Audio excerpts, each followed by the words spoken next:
Alors, il se peut qu'aujourd'hui, vous ressentiez ce qu'on appelle des symptômes de détresse. Donc, on a les symptômes de détresse interne. Donc, ça va être tout ce qui va être maladie chronique, anxiété, dépression, fatigue, migraine. Vous vous cassez souvent quelque chose, vous tombez, vous avez mal au dos, vous êtes tout le temps en mode survie. Ça peut être aussi des comportements, donc la procrastination, le manque d'attention, de concentration, la patience dans le jugement. Vous êtes désordonné au quotidien dans votre journée, vous n'avez pas d'idées, vous avez des doutes, vous manquez d'énergie. Donc tout ça, ce sont des symptômes internes. Et on a aussi des symptômes de détresse qu'on appelle des symptômes externes. Ça va être par exemple la perte d'emploi, des accidents, donc des blocages dans voilà, des problèmes d'argent, des blocages professionnels ou financiers ou relationnels. On peut vivre des séparations, des conflits. Donc vraiment, ça vient euh, rajouter une autorité extérieure en fait, hein. Interne, c'est vraiment physique, c'est soi. Et externe, c'est qu'il y a quelque chose de l'extérieur qui vient un peu chambouler le tout. Et si aujourd'hui, en fait, on voit ces symptômes comme des guides, donc voilà, on va changer un peu notre façon de voir les choses. Euh, il y a un auteur qui s'appelle Nicolas Proupin, donc qui a écrit un livre qui s'appelle Devenez ce que vous êtes. Et lui, dans ce livre, il parle de ces symptômes comme des GPS. En fait, on va être guidé par nos symptômes. En fait, ces symptômes, ils vont nous donner des informations pour nous aider à nous diriger vers notre axe de vie, notre raison d'être. Pourquoi on est sur Terre, qu'est-ce qui nous anime le plus.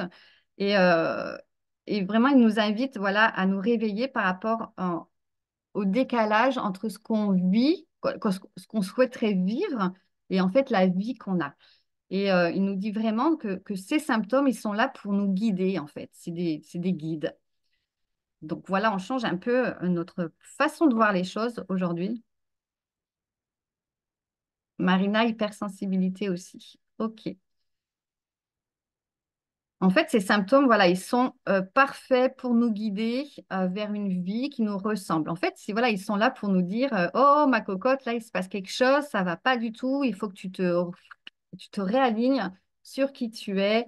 Tu t'es trop suradapté par rapport à des événements, à des situations, à des personnes.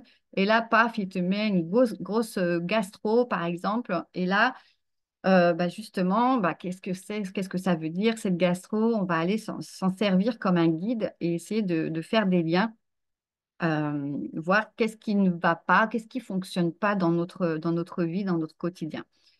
Donc voilà pour les symptômes de détresse.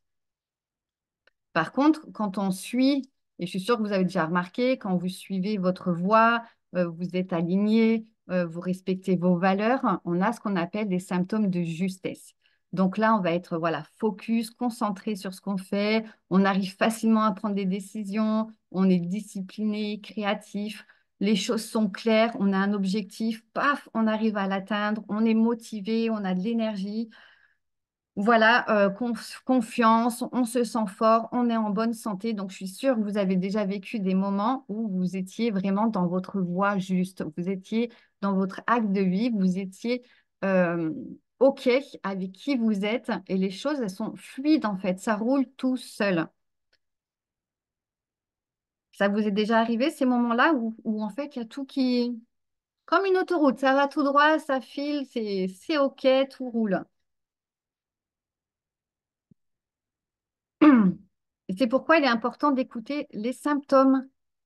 En fait, on veut être ici attentif à ce que le mal a dit. Au-delà de la maladie, c'est-à-dire qu'on va venir considérer le message du symptôme et au lieu de ne tenir compte que de la maladie. C'est pas, voilà, j'ai une gastro, je vais chez le médecin, je prends un médicament. OK, ça, je suis totalement d'accord. Mais par contre, derrière, il y a un petit processus qui doit se faire pour se dire, bah, tiens, qu'est-ce qui a pu déclencher ça? Qu'est-ce que j'ai changé dans mon quotidien?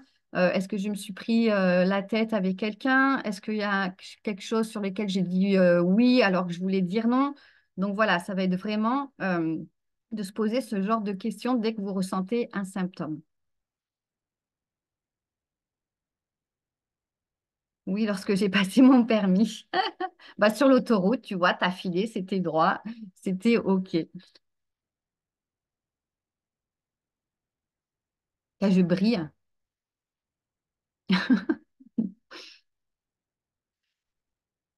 C'est OK pour vous? Symptômes de détresse, symptômes de justesse, ça vous parle?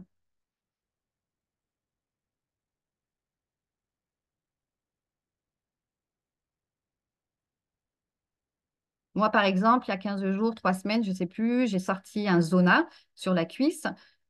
Évidemment que j'ai été chez le médecin, que j'ai pris le traitement qu'il fallait parce que sinon, ça allait empirer. Mais en parallèle, je vais creuser un peu plus, voir bah, qu'est-ce qui s'est passé. Et en fait, j'ai pu remarquer que j'avais donné le contrôle de ma vie à une autorité extérieure, donc notamment à une formatrice et que du coup, je m'étais complètement perdue dans mes propres objectifs et dans ma vision. Et du coup, en fait, ce zona, il est venu me réveiller ça parce qu'il m'a obligée à me reposer, à être allongée. Et du coup, bah, j'étais obligée en fait de me poser ce genre de questions, hein. Puis après, je fonctionne aussi comme ça toujours. Et j'aime bien aller voilà, voir la symbolique des symptômes pour me donner des pistes et puis venir réajuster. Et c'est à partir de là au moment où j'ai réajusté, j'ai pris conscience de ce qu'il y avait derrière ce symptôme, bah déjà, mon zona, il s'est guéri en une semaine, alors que je vois sur Internet que ça peut durer des semaines, voire des mois.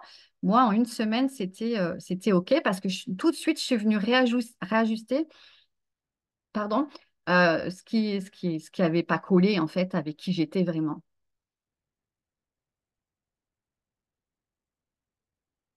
OK, oui, Marina, cool.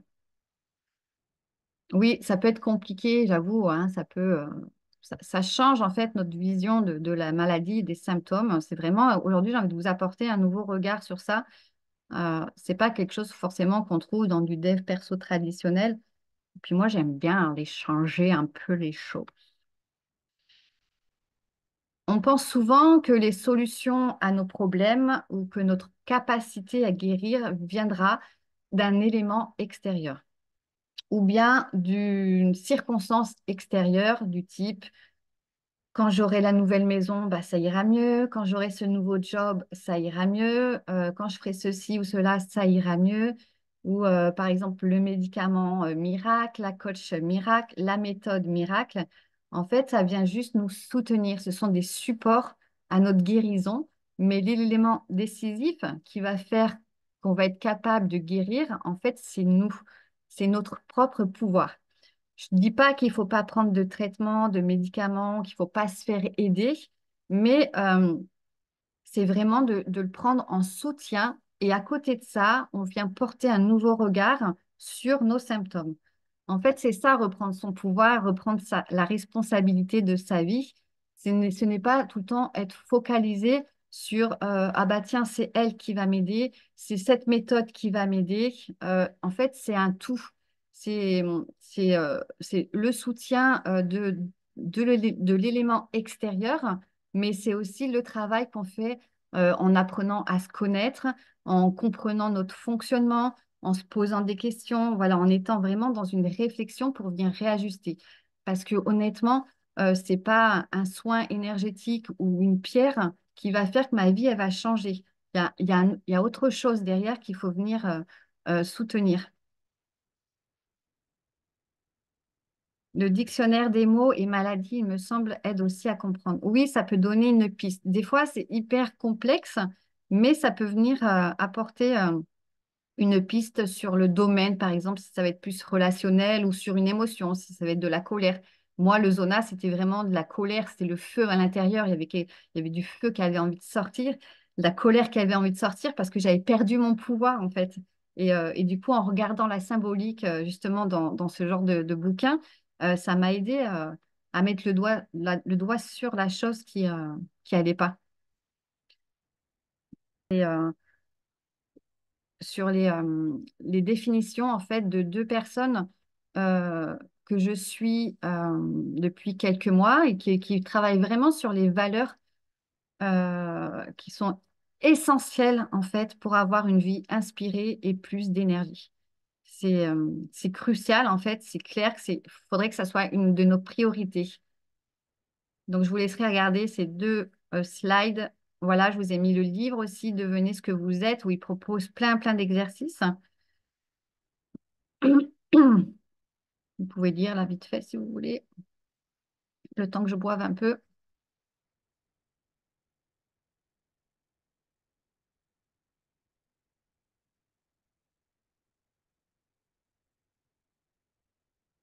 OK.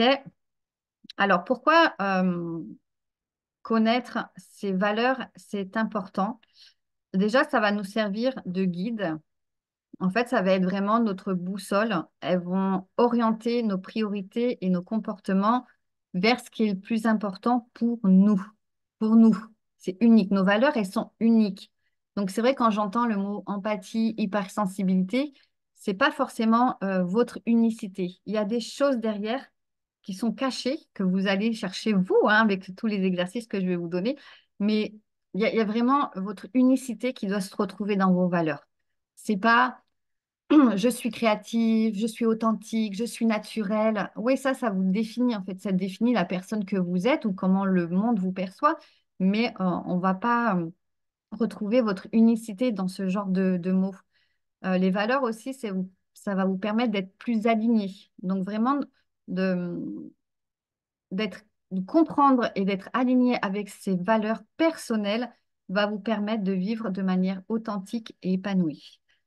Ces valeurs aussi, ça va vous apporter de l'énergie parce que lorsqu'on vit en accord avec nos valeurs, on ressent cette inspiration, on ressent cette énergie, cette motivation pour faire les choses et ça dure dans le temps, ça dure. Donc voilà, les valeurs pour nous guider, pour être alignés, pour avoir de l'énergie. Ils sont beaux mes PDF, non, vous trouvez pas? Donc la question, comment trouver nos valeurs?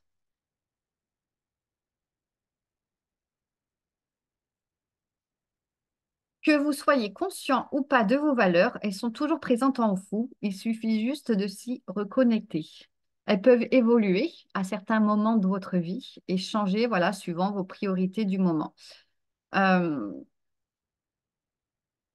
le fait que vous allez porter plus d'attention à vos valeurs va faire diminuer vos peurs et vos fantasmes. Et les identifier, c'est vraiment un travail qui demande de l'effort, de l'implication, de la réflexion, de se poser vraiment pour aller les découvrir. Je vais vous proposer un exercice, un premier exercice de visualisation. Et le deuxième, ça sera une série de questions. Donc, suivant le temps, peut-être, on verra, on ira peut-être un peu plus creuser certaines questions, mais je vous laisserai les questions pour que vous le fassiez chez vous tranquillement, au calme. Euh, voilà, tranquillement, quoi. Donc, ce premier exercice, si vous êtes OK, si vous avez la possibilité, vraiment, euh, je vous invite à fermer les yeux,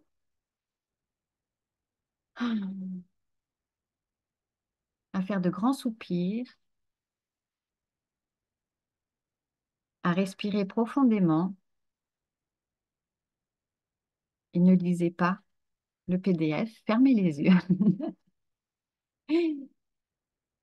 Et essayez de vous souvenir d'un moment, justement, où vous étiez profondément inspiré, où vous aviez de l'énergie, de la joie, peut-être même une situation où vous étiez ému, avoir les larmes aux yeux. Vraiment un moment inspirant, joyeux au cours de vous que vous avez rencontré, au cours de votre vie, que ce soit dans votre enfance, dans votre adolescence ou quand vous étiez adulte. Essayez de vous reconnecter à ce moment.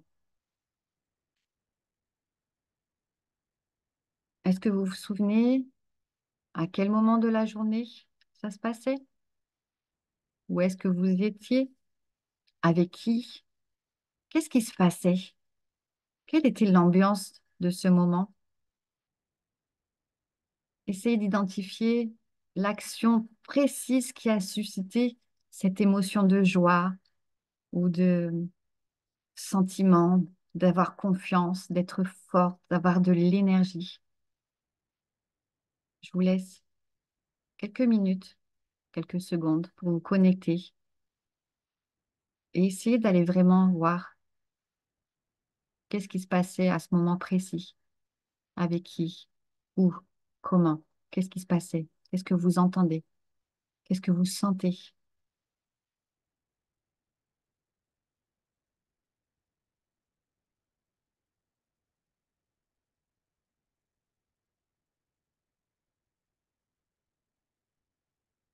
Et dès que c'est OK pour vous,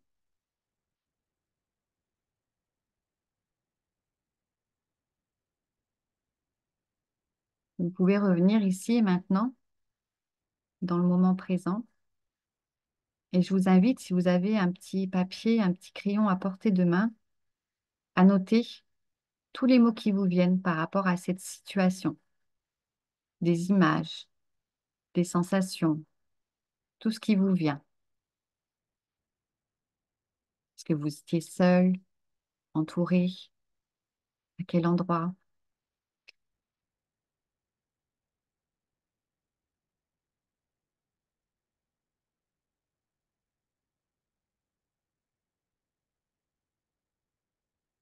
Mais c'est important que vous gardiez ça en tête ou à l'écrit, parce que plus tard, avec les exercices, des questions que je vais vous donner, peut-être qu'il y a des choses qui vont faire lien, qui vont faire sens avec cette visualisation. Et je vous invite vraiment à refaire cet exercice de temps en temps, parce que ça va vous reconnecter avec qui vous êtes, avec vos valeurs et à ce qui est important pour vous.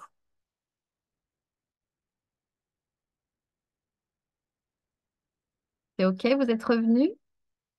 Est-ce que vous voulez nous partager des choses?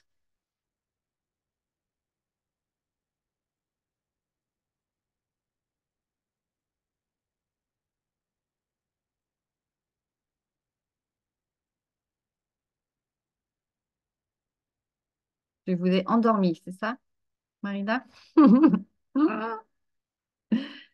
allez, on se réveille alors. On passe au deuxième exercice. Je vous ai préparé une liste de 12 questions pour que vous puissiez trouver vos valeurs. Alors, pareil, je vous inviterai à y répondre au calme, quand vous serez seul. Ce travail demande vraiment de se poser, d'aller creuser un peu dans sa tête, d'être honnête avec vous-même. Et je vous assure que vous allez trouver des réponses. Je regarde le chat.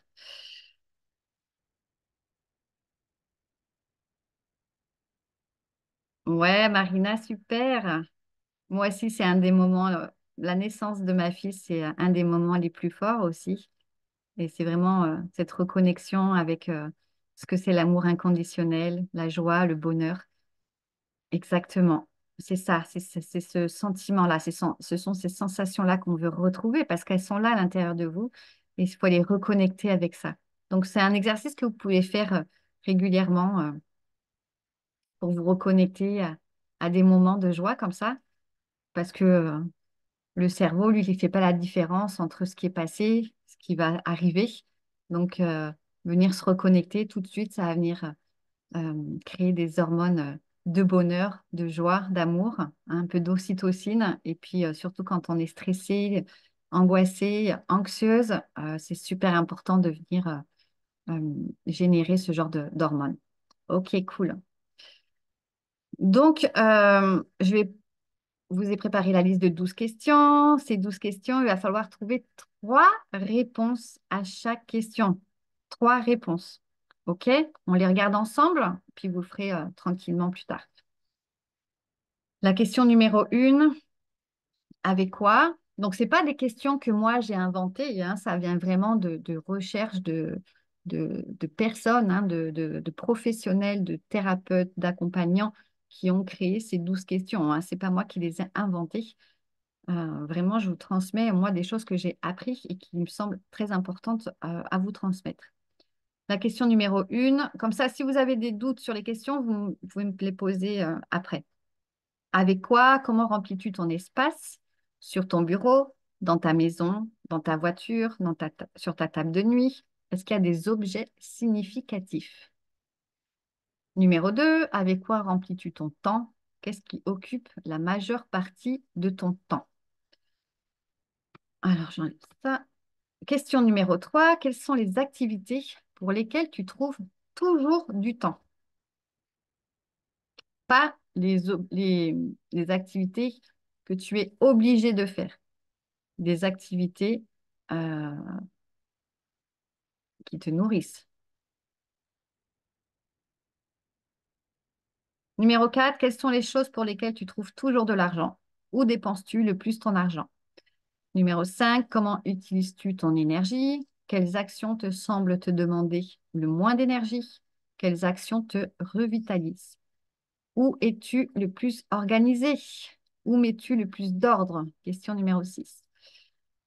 Numéro 7, où es-tu le plus discipliné et fiable? Quelles sont les actions pour lesquelles personne n'a besoin de te rappeler de les faire? À quoi penses-tu le plus souvent? Sur quoi portent tes pensées? Quel est ton dialogue intérieur? Quels sont tes sujets de discussion récurrents? Qu'est-ce qui t'inspire le plus, qui te met les larmes aux yeux? Est-ce que c'est un film, un livre, parler avec une personne? Sur quel sujet? Donc vraiment, elle creusait ça. Sur quoi fixes-tu tes objectifs? Dans quel domaine? Donc pas des objectifs de devoir, pareil, et d'obligation, mais essayez de trouver des objectifs que vous fixez facilement, sans qui ne demandent pas de forcer, qui ne demandent pas de résistance. Et la question numéro 12, qu'est-ce que tu aimes apprendre, étudier le plus souvent? Voici les 12 questions. Après avoir répondu à toutes les questions, vous allez voir qu'il y a certaines réponses qui se rejoignent. Il y a des centres d'intérêt, il y a des domaines en particulier qui vont sortir. Je vous donne un exemple après, dans mon cas. Vous allez identifier déjà ces domaines. Vous allez les écrire sur votre petit cahier. Par exemple, s'il y a un domaine, voilà, le bien-être de mes enfants qui ressort à plusieurs reprises, vous allez prendre le temps vraiment d'aller voir un peu plus en profondeur. Qu'est-ce que ça veut dire, le bien-être de mes enfants? Comment j'y réponds? Avec quelles actions? Est-ce que c'est plutôt leur bien-être émotionnel, leur bien-être physique, le fait d'être disponible?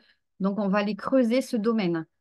Par exemple, si en ce moment, votre priorité, c'est de diminuer vos symptômes d'anxiété. Donc là, vous allez plutôt répondre à un besoin de sécurité intérieure. C'est un besoin primaire que vous avez besoin de nourrir. C'est OK, c'est votre valeur principale, c'est dont vous avez besoin en ce moment. Quand ce besoin sera nourri, que l'anxiété sera devenue inutile, là, vous pourrez refaire l'exercice des valeurs. Mais même si vous avez ce besoin de répondre à cette sécurité intérieure, vous pouvez toujours vous appuyer sur vos autres valeurs pour venir retrouver l'énergie d'inspiration. On va mettre en avant peut-être 3 valeurs déjà pour commencer, mais il y en a 4, 5, 6. Et du coup, vous pouvez toujours venir vous raccrocher à la deuxième, la troisième, la quatrième, la cinquième. C'est ça qui va vous apporter de l'énergie et de l'inspiration.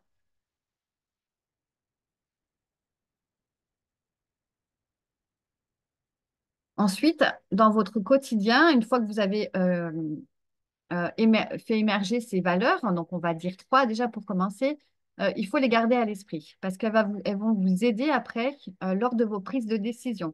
Donc, avant de prendre une décision importante, vous allez vous poser la question, est-ce que cette action, est-ce que cette décision est en accord avec mes valeurs? Pour Ça va être nécessaire aussi pour établir vos priorités. Euh, Vous allez orienter votre temps et votre énergie en fonction de ces valeurs. Vous allez créer des habitudes alignées avec ces valeurs. Si la santé, par exemple, c'est une valeur importante, vous allez instaurer des routines de bien-être comme l'exercice, une alimentation équilibrée. Mais si la santé, c'est pas dans vos top 3 des valeurs, ne vous forcez pas à faire de l'exercice ou à être vigilante sur votre alimentation. Vous voyez vraiment en fonction de votre domaine, en fonction de votre valeur, qu'elle soit la première, la deuxième et la troisième, vous allez créer des habitudes en fait en lien avec ces valeurs. Ces valeurs, ça va vous permettre aussi de réfléchir régulièrement sur les actions que vous faites. Donc vraiment, avant de passer à l'action, vous allez évaluer si cette action, elle est en accord avec votre valeur, si elle peut vous apporter de l'énergie, si c'est une action qui est inspirante, et du coup, vous allez ajuster votre action par rapport à cette valeur. Est-ce que vous avez remarqué justement que lorsqu'on vous oblige à faire quelque chose, bah, vous n'avez pas l'énergie, vous n'avez pas l'envie, vous n'avez pas l'inspiration. Euh, Quand vous êtes obligé de faire une action, c'est que en fait, ça vient d'une autorité extérieure. Vous allez injecter la valeur d'une autorité extérieure dans votre propre valeur. Donc, il y a trois choix. Vous êtes obligé de faire une action. euh, mais vous savez que ça rentre pas dans votre système de valeurs. Quoi faire? Parce que des fois, on est obligé de faire des choses. Obligé, mais on peut venir modifier la chose. Soit vous vous permettez de refuser de la faire. Donc là, on vient travailler l'affirmation de soi, euh, la connexion à ses valeurs, le fait de venir répondre à ses besoins. Donc, premièrement, vous refusez de faire cette action. Deuxièmement, bah, vous déléguez. Par contre, vous acceptez les conséquences et les résultats du fait de déléguer ou même de refuser, hein. Et la troisième chose, vous voyez comment vous pouvez intégrer vos valeurs dans cette action. Donc, je vais vous partager mes exemples juste après. Moi, par exemple, quand j'ai travaillé sur mes valeurs, j'ai identifié trois domaines qui ressortaient. Donc, moi, le premier domaine, c'est vraiment tout ce qui concerne l'apprentissage. Euh, Attendez, excusez-moi un instant.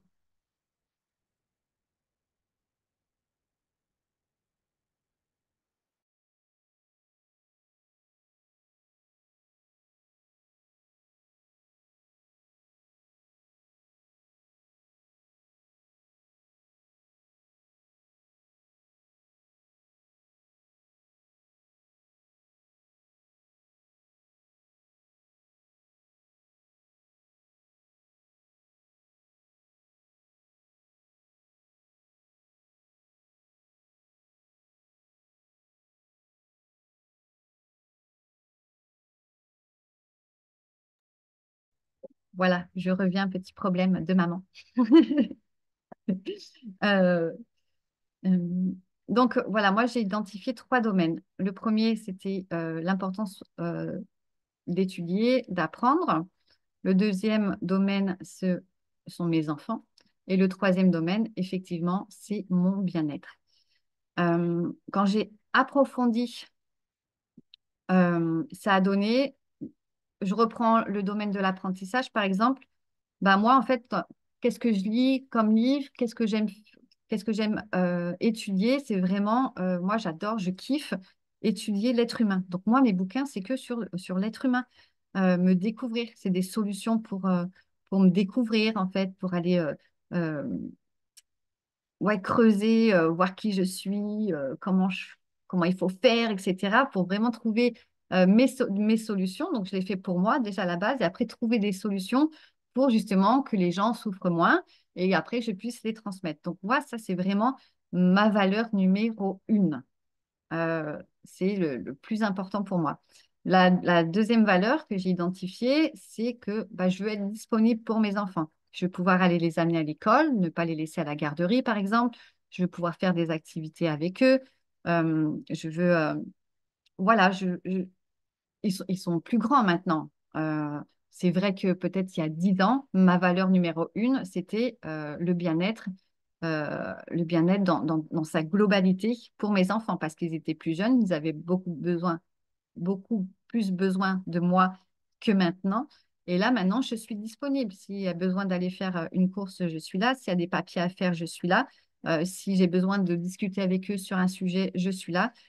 C'est ma deuxième valeur, être disponible pour mes enfants. La troisième valeur, c'est je prends soin de mon temps et de mon énergie. Si j'ai pas l'énergie pour faire quelque chose, bah, je le fais pas. Si c'est pas le moment de faire quelque chose, je ne le fais pas. Donc vraiment, j'oriente toutes mes actions, mes décisions en fonction de ces trois valeurs.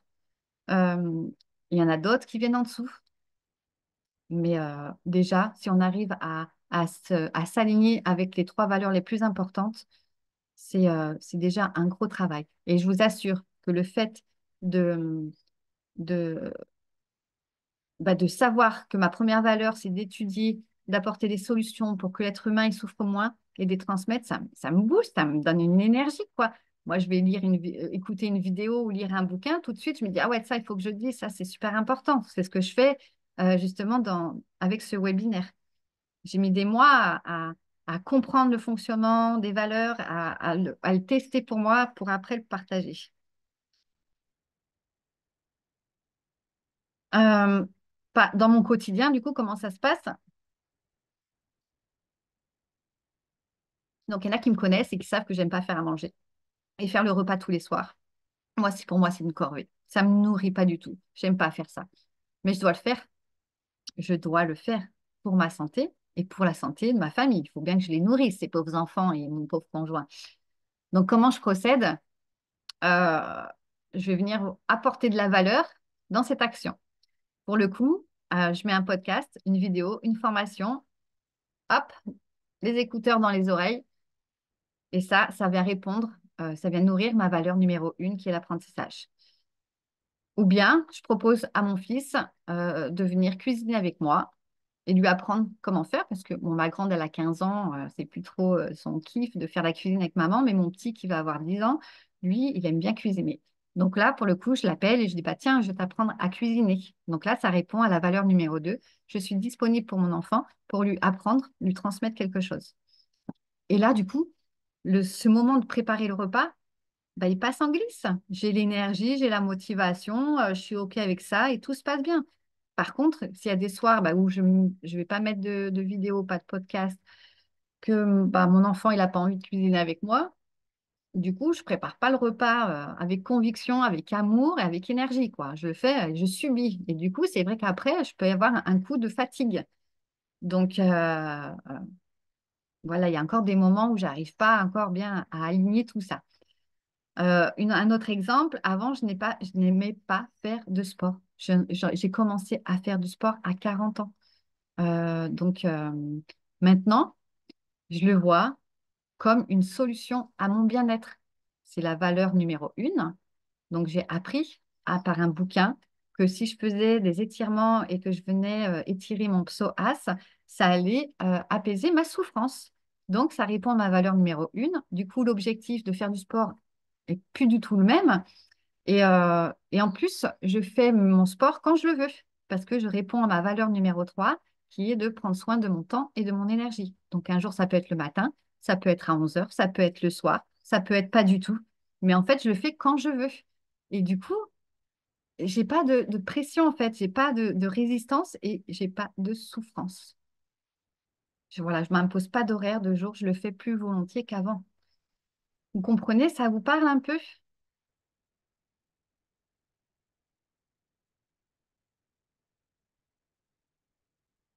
J'ai zappé une slide, non? Il y a un truc que je voulais dire. Est-ce que je l'ai oublié? Hum. Hum. Ah, c'est ça. Je savais bien que j'avais oublié une slide. Je vais revenir dessus. Oui, ça vous parle? Mettez-moi dans le chat. Qu'est-ce que vous pensez de tout ça?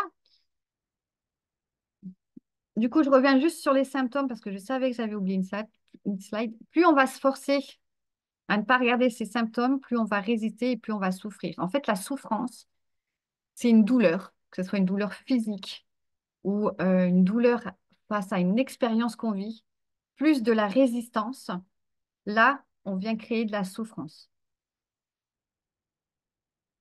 Et si euh, on reprend l'idée que nous vivons des symptômes de détresse lorsque nous nous éloignons de notre raison d'être, alors il est impératif de revenir à ce qui nous anime vraiment, en venant nourrir nos valeurs essentielles.